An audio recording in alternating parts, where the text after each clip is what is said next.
Sepasang Pengantin Maluku, karya Tuti Nonka, narator Hanifah Abu Marjuki.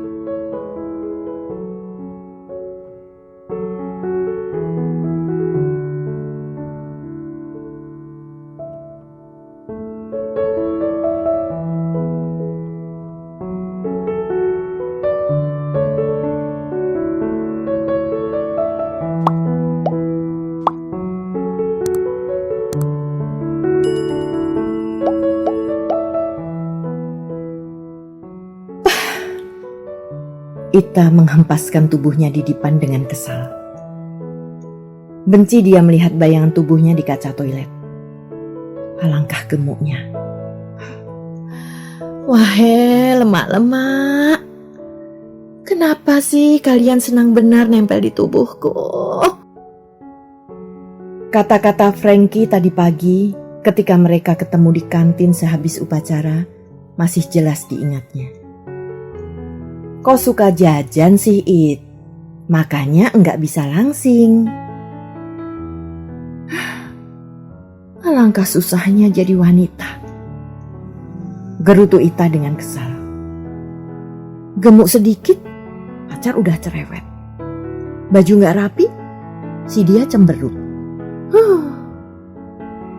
Tapi, siapa bilang aku gak bisa langsing? Lihatlah besok. Aku pun bisa langsing dan cantik seperti Caroline de Monaco pujaanmu itu. Ita melompat dari tempat tidur. Diambilnya sehelai kertas dan spidol merah. Lalu dicoretnya dengan huruf-huruf segede biji jengkol. Perjanjian. Demi Frankie, papa cakep yang tersayang, Ita berjanji. 1. Tidak makan sebelum mati kelaparan. 2. Tidur sesedikit mungkin. 3. Rajin senam dan minum dan sebagainya dan sebagainya. Guna mengusir lemak yang bandel ikut nempel di tubuh Ita. Segala macam pelanggaran akan dikenakan sanksi yang berat. Yogyakarta, 20 September 76, 18.18 waktu Indonesia Barat. Tertanda Amrita Andamsari. Ita memandang coretan itu dengan puas. Lalu diletakkannya di meja riasnya, agar tiap saat dia akan melihatnya. Mbak, Frankie tuh, kata Irma, adiknya yang tiba-tiba saja sudah berdiri di pintu. Ita berdiri di muka toilet memandangi bayangan tubuhnya. Ir, apa betul sih tubuhku kayak gulungan kasur? Tanyanya penasaran.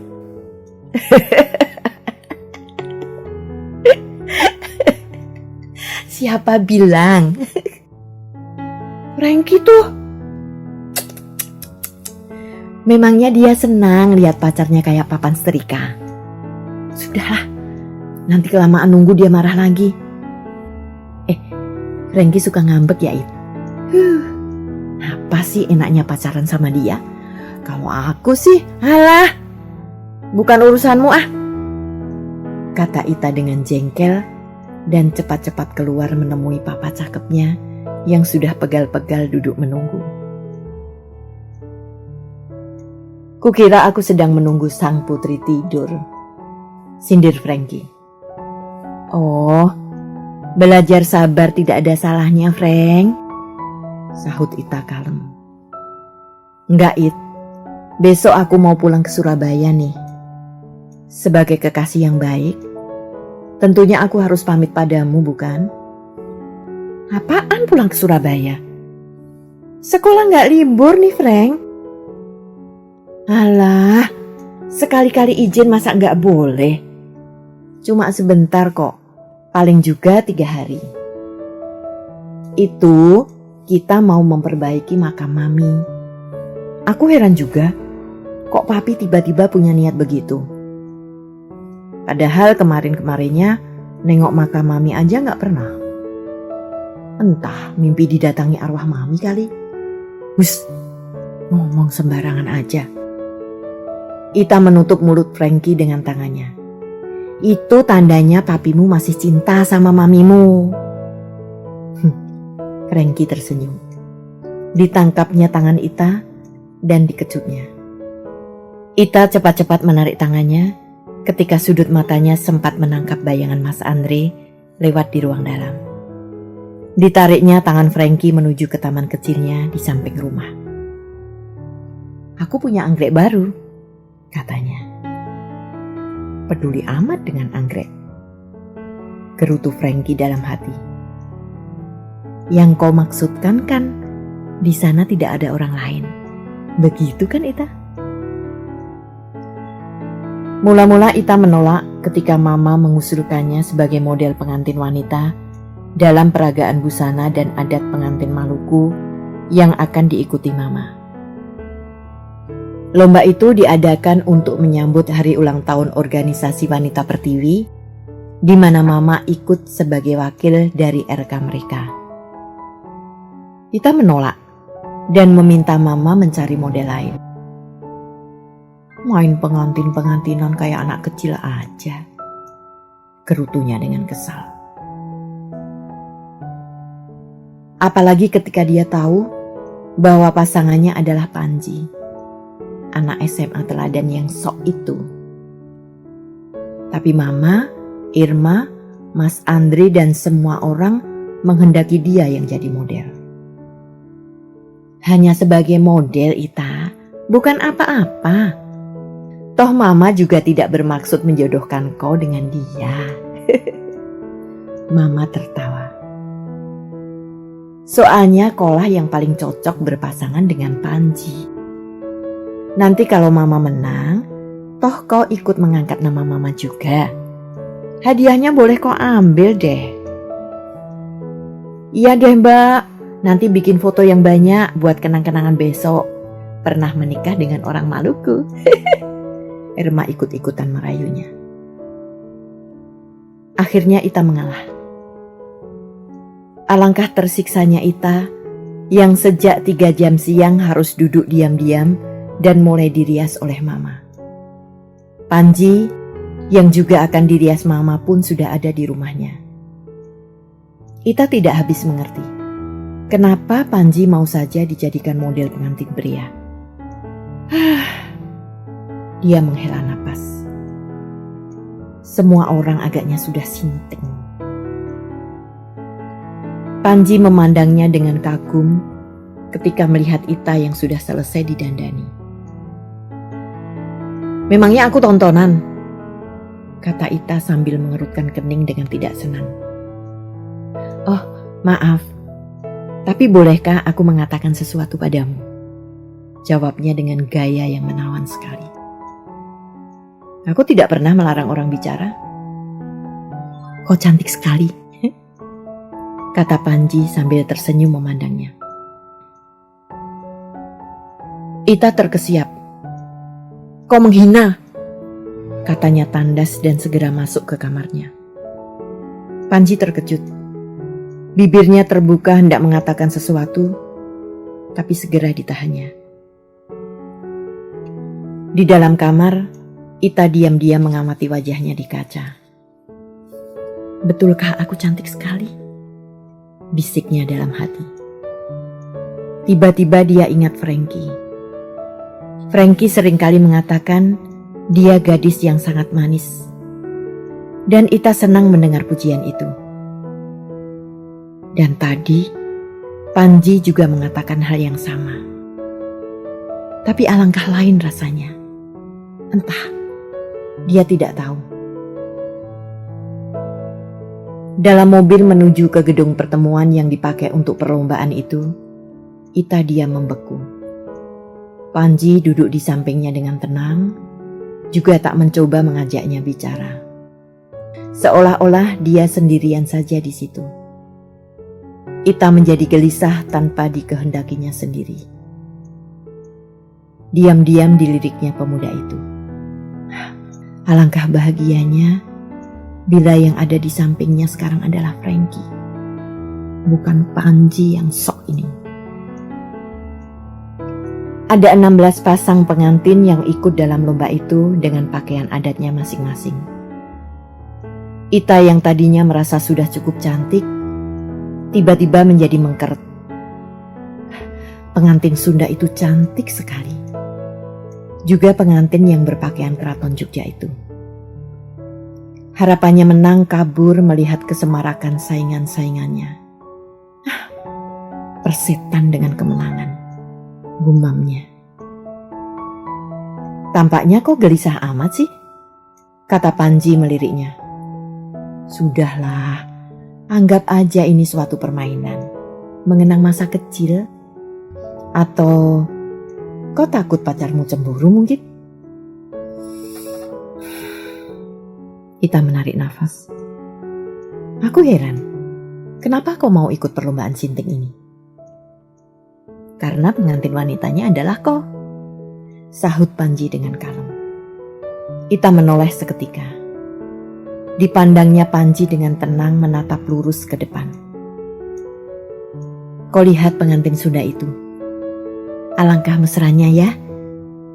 Kita bisa kalah melawan mereka, kata Panji. Biarlah, toh memang aku tidak mengharapkan untuk menang. Oh, jadi apa yang kau inginkan? Alangkah senangnya bila perlombaan ini cepat berakhir. Sayang. Panji menarik nafas. Tapi kita tidak harus menang. Cobalah tersenyum sedikit. Tidak, bukan untukku. Hanya agar kita bisa menang aja. Soalnya, aku tidak pernah mengikuti perlombaan tanpa mengharap dapat memenangkannya. Ita memandangnya sejenak, tapi tidak menjawab. Ketika demonstrasi upacara adat tiba, Ita berusaha sebaik mungkin. Dibiarkannya Panji menggenggam tangannya dengan erat.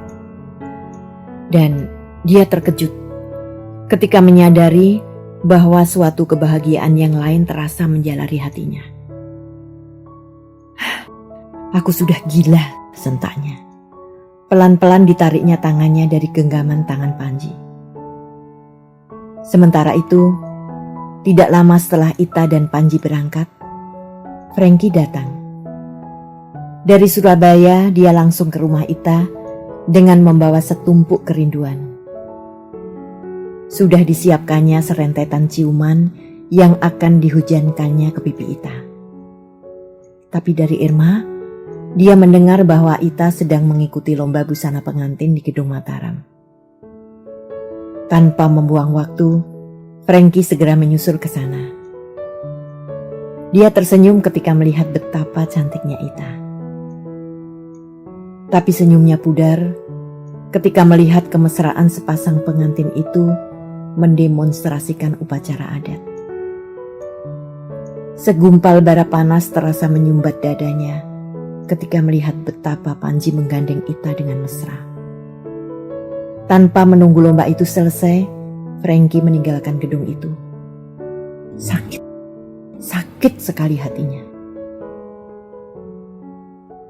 Ita duduk di kamar tamu mengamati foto-foto perkawinannya. Hasil jepretan Mas Andre lumayan juga. Wajahnya tampak cantik sekali dalam foto color yang cerah itu. Bukan main.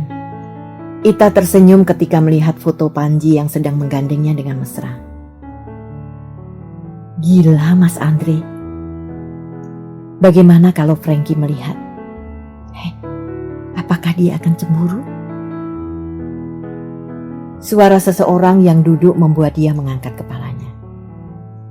Hai, serunya riang. Kapan datang, Frank?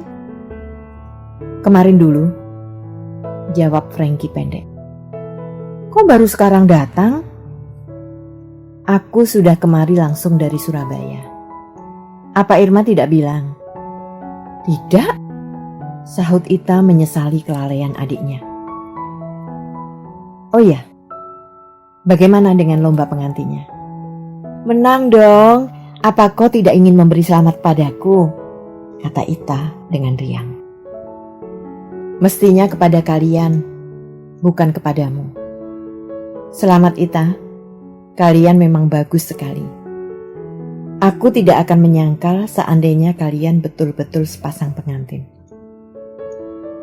Ita memandang Frankie dengan bertanya-tanya. Apa maksudmu, Frankie? Tanyanya tak mengerti. Frankie tersenyum. Segores kepahitan atau mungkin kesinisan terbayang di sana. Kadang-kadang aku tidak percaya kalian dapat berakting sebaik itu. Kalau itu memang bukan hal yang sesungguhnya. Katanya sambil melirik foto-foto yang terletak di meja. Ita tertegun. Frank, alangkah kekanak-kanakannya rasa cemburumu itu. Seharusnya kau menanggapi hal itu dengan lebih dewasa. Keluh Ita dalam hati. Frank, aku mengikuti lomba itu sekedar memenuhi permintaan Mama. Dan kalau kami menang, itu adalah karena nasib yang mundur saja. Seharusnya kau ikut gembira dengan kemenanganku ini, Frank. Frank, seandainya kau ada, pastilah pengantin laki-laki itu adalah kau, bukan yang lain. Aku tahu apa yang kau maksudkan dengan akting itu. Itu hanyalah salah satu cara untuk meraih kemenangan, Frank. Tidak lain. Frankie mempermainkan kunci kendaraannya tanpa berkata-kata. Ita menatapnya dalam-dalam. Kau percaya bukan? Bisiknya lembut. Frankie memandangnya dan mengangguk. Ita tersenyum. Frankie duduk sendirian di kamar tamu. Ita sedang membuat 2 gelas coklat untuk mereka. Tiba-tiba mata Frankie menyambar album yang tadi dilihat Ita. Diambilnya album itu dan dibukanya. Ada sedikit sisa rasa cemburu yang segera dibuangnya jauh-jauh ketika melihat kemesraan sepasang mempelai itu. Ita tidak bisa menolak kedatangan Panji di rumah pada hari-hari berikutnya. Diakuinya kini bahwa ia menyukai pemuda itu. Bicaranya yang belak-belakan, bahkan kadang-kadang agak sinting itu merupakan daya penarik tersendiri bagi Ita. Hanya dia selalu khawatir seandainya Panji sedang ada di rumahnya dan Frankie datang. Dan kekhawatiran itu benar-benar terjadi. Suatu malam seperti biasa, Frankie datang ke rumahnya. Belum lama, tiba-tiba Panji muncul. Suasana menjadi kaku dan tidak enak. Frankie segera mengenal siapa pemuda itu. Menit-menit selanjutnya, dia lebih banyak diam atau pura-pura asik membuka koran yang sudah habis dibacanya. Ita jadi serba salah. Dia mencoba untuk mengembalikan suasana gembira dengan cerita-cerita yang lucu. Tapi kedinginan di antara kedua pemuda itu agaknya sulit dicairkan. Untung Panji cukup tahu diri. Dia segera pamit sebelum kepala Ita benar-benar pecah. Ita mengantar Panji sampai ke pintu depan. Maafkan, aku mengganggu kalian, kata Panji sebelum pergi. Ita tidak tahu bagaimana harus menjawab. Dipandangnya Panji dengan bola matanya yang bening. Gumam Panji dalam hati. Matamu, Ita, alangkah indahnya. Sayang aku terlambat datang padamu. Kau masih akan datang lagi bukan? Kata Ita. Panji tersenyum dan mengangguk. Ditepuknya pundak Ita dan segera melangkah pergi. Tapi anggukan itu hanyalah sekedar anggukan belaka. Karena sejak saat itu, Panji tidak pernah datang lagi. Ita ingin Panji kembali datang. Tapi dia tidak tahu apa yang harus dilakukannya. Panji muncul tiba-tiba dan menghilang dengan tiba-tiba pula. Tapi kesan yang ditinggalkannya tidak dapat dengan tiba-tiba lenyap dari hati Ita. Ada sesuatu yang dirasakan hilang dari hatinya. Dia merasa berdosa pada Franky, tapi dia benar-benar tidak berdaya melawannya. Franky sendiri dapat merasakan hal itu, meskipun hanya samar-samar. Pelan-pelan hubungan mereka agak renggang, meskipun belum putus sama sekali. Sore itu hujan turun dengan lebat. Matahari yang semula begitu cerah bersinar, tidak tampak lagi, tertutup oleh mendung yang tebal. Ita berdiri di depan sebuah toko sambil merenungi air hujan yang mengalir di selokan-selokan. Dia lupa membawa payung hingga harus menunggu sampai hujan reda. Rumahnya tidak jauh lagi, tapi ia akan basah kuyup meskipun berlari sekencang-kencangnya. Tiba-tiba pintu rumah di depan toko itu terbuka. Seorang pemuda keluar dan segera mengembangkan payung hitamnya. Jantung Ita berdetak ketika menatap pemuda itu. Bagai kena sihir, Panji pun menoleh ke arahnya. Dia tersenyum dan melambaikan tangan. Ita membalas senyum itu dengan hati terasa retak. Dengan melompat-lompat kecil, Panji menghampiri Ita. Ayolah, pulang bersamaku. Payung ini cukup lebar untuk kita pakai berdua. Terima kasih, sahut Ita. Panji mengulurkan tangannya. Ita menangkap tangan itu dan segera melompat ke bawah lindungan payung Panji. Angin bertiup ke utara sehingga sebagian air hujan itu membasahi rok Ita. Merapatlah agar kau tidak basah, kata Panji. Tangan kirinya meraih pundak Ita dan dirangkulnya. Tidak pernah Ita merasa hatinya sekacau itu ketika merasakan kehangatan pelukan Panji. Ita berjalan dengan menunduk, sementara badai di hatinya belum juga reda. Adalah kehendak Tuhan ketika sebuah motor muncul dari depan. Franky mengendarai motornya dengan menunduk. Tidak ada sedikit pun bagian tubuhnya yang kering dari air. Mereka bertatapan. Dingin hujan tidak dirasanya lagi. Panas bara di hatinya. Ita menunduk, putus asa. Sementara Panji seakan tidak tahu, tetap melingkarkan tangannya ke pundak kekasih orang dengan rupa tidak berdosa. Ita berdiri di dekat pintu gerbang sekolah. Sekolah sudah sepi, tapi dia belum juga beranjak. Masih ada seseorang yang ditunggunya. Suara motor yang menderu membuat Ita memalingkan kepalanya. Franky menatap lurus ke depan.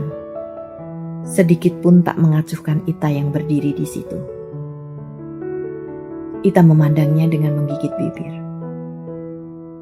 Frank, panggilnya. Franky seolah tidak mendengar. Wajahnya dingin dan kaku. Frank, aku mau bicara sebentar, kata Ita lagi. Franky menoleh sebentar. Kurasa tidak ada yang perlu dibicarakan. Semuanya sudah selesai, bukan? Motornya menderu dan sekejap kemudian tinggal Ita yang berdiri di situ bersama cemara yang bergoyang-goyang. Ita menunduk. Hatinya berbisik. Maafkan aku, Frank. Dia berbalik, dan sekali lagi hatinya terasa retak. Panji ada di situ, bersandar di tembok sekolah dan memandangnya sambil tersenyum. Dia berdiri dan mengulurkan tangannya. Ita berlari padanya, dan Panji menyambutnya dalam pelukannya yang damai. Ita membenamkan wajahnya di dada Panji. Setitik air jatuh di dada Panji. Hangat. Pak tua penjaga sekolah yang melihat mereka tiba-tiba tersenyum dan segera melanjutkan kerjanya menutup jendela-jendela kelas.